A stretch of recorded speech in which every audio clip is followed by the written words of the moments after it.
Hello guys, in the following tutorial we will learn how to construct a perpendicular bisector. Let's start by defining a perpendicular bisector. A perpendicular bisector is a line that cuts another line segment in half at right angles.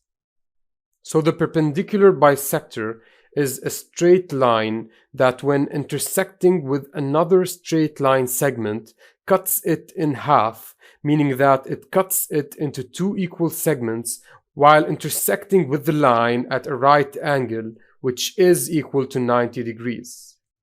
Hence, it is perpendicular, indicating the right angle between the two lines, and is a bisector, meaning that it cuts the other line segment in half.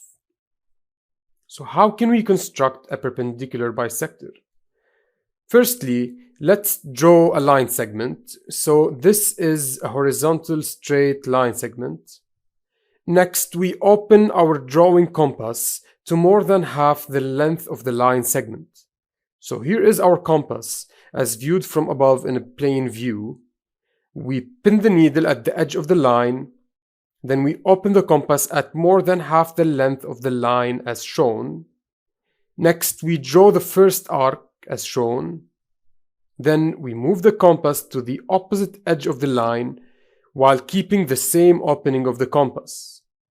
And we draw the second arc as shown.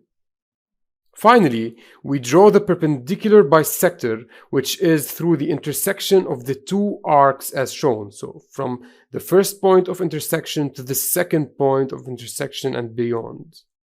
This is the perpendicular bisector of the horizontal line segment that we've drawn, which is a line that cuts another line in half at a right angle.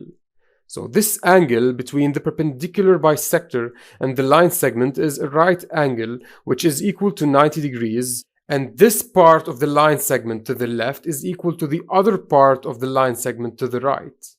Again, this perpendicular bisector forms a right angle with the other line, and it cuts it into two equal parts, or say segments, where this part is equal to the other part. And the perpendicular bisector was drawn using two opposite arcs drawn by a drawing compass as we've presented.